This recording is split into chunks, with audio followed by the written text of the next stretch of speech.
દાહોદ શહેર કોંગ્રેસ સમિતિ દ્વારા મશાલ રેલીનું આયોજન કરવામાં આવ્યું। ભારતીય જનતા પાર્ટી દ્વારા વોટ ચોરી મુદ્દે આ રોષ કોંગ્રેસ દ્વારા વ્યક્ત કરવામાં આવી રહ્યો છે। સત્તા પર આવેલ હોય વોટ ચોરી કરીને ભાજપ તેવા આક્ષેપો સાથે દાહોદમાં કોંગ્રેસ સમિતિ દ્વારા મશાલ રેલી યોજવામાં આવી। બિરસા મુંડા ચોકથી મશાલ રેલી શરૂ થઈ અને નગરપાલિકા ચોક ખાતે તેને સંપન્ન કરવામાં આવી।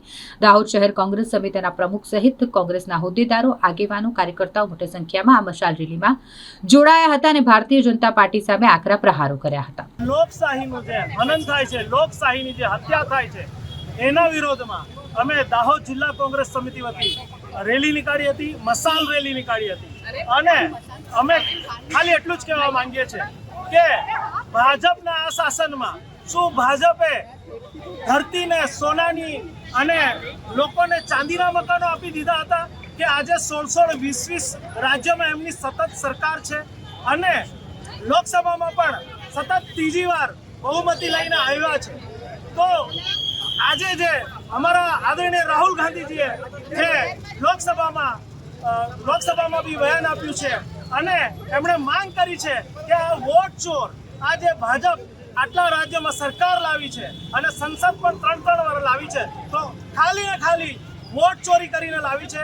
એક ઘરની અંદર 80,000 વોટર્સના નામ છે, એટલે આ ચૂંટણી પંચ પણ આ ભાજપ સાથે મળેલું છે અને અમારી માંગ છે કે ચૂંટણી પંચને પણ બરખાસ્ત કરે અને આ ભાજપની સરકારને બી બરખાસ્ત કરે।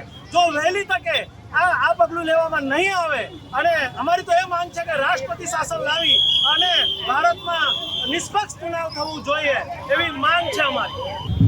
પૂરા ભારત દેશમાં અને પૂરા ગુજરાતની અંદર અમે મશાલ યાત્રા કાઢીને એક સંદેશો પહોંચાડવા માંગીએ છીએ કે ભારત દેશનું જે ચૂંટણી કમિશન છે એ પૂરતું બરોબર ન્યાય કરતું નથી। હજારો ને લાખો વોટર આમ તેમ કરેલા છે। અમારા આદરણીય રાહુલ ગાંધીજીએ પણ એના પર પ્રશ્ન ઉઠાવ્યો અને તમામ વિપક્ષના સાંસદશ્રીઓએ મળીને ચૂંટણી કમિશન કાર્યાલયનો ઘેરાવ કરવાની પણ કોશિશ કરી। એટલે સમગ્ર ગુજરાતમાં આજે 8 વાગ્યાથી માંડીને આ મશાલ યાત્રા દ્વારા એક મેસેજ પહોંચાડવામાં આવે છે કે આ ભાજપ સરકાર લોકતંત્રની હત્યા કરીને, લોકોના વોટો ચોરી કરીને ખોટી રીતે કેન્દ્ર સરકારમાં બેઠી છે અને અલગ અલગ રાજ્યોમાં ખોટી રીતે આવી મતદાર યાદીઓમાં વોટરોના વોટ ચોરી કરીને ખોટી રીતે સરકાર બનાવી છે। આ ભાજપની ખૂબ ખોટી નીતિ અને લોકશાહીનું હનન કર્યું છે, લોકશાહીની હત્યા કરી છે।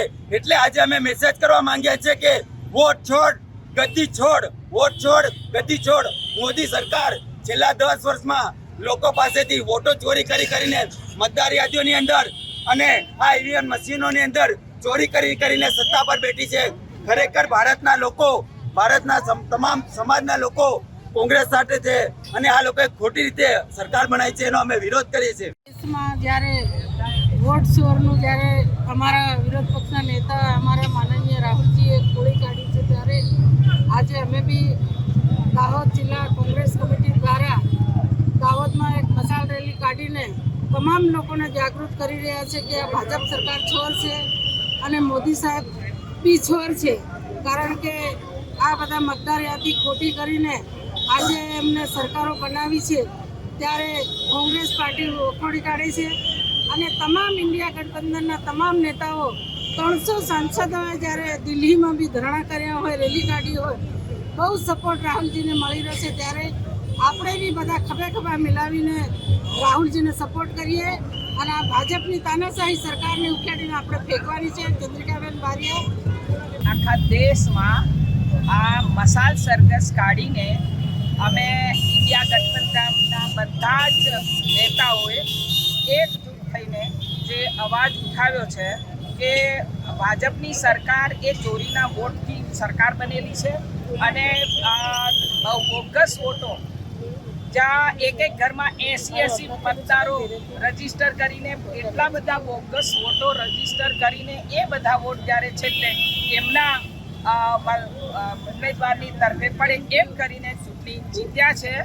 અને એક જ દાખલો કે કર્ણાટકમાં આદરણીય રાહુલજીએ જે બોમ્બ ફોડ્યો, 6 વિધાનસભામાં કોંગ્રેસ લીડમાં હતી અને છેલ્લા એક માદેવપુરામાં 1.25 લાખ જેટલા વોટ એને વધારે મળ્યા અને છેલ્લે 32,000થી જીત્યો. અને એ આખું સર્વેયું કાઢ્યું. એમાં એક રૂમમાં 286 વોટ એવા બધા જે વોટ બોગસ રજીસ્ટર થયેલા.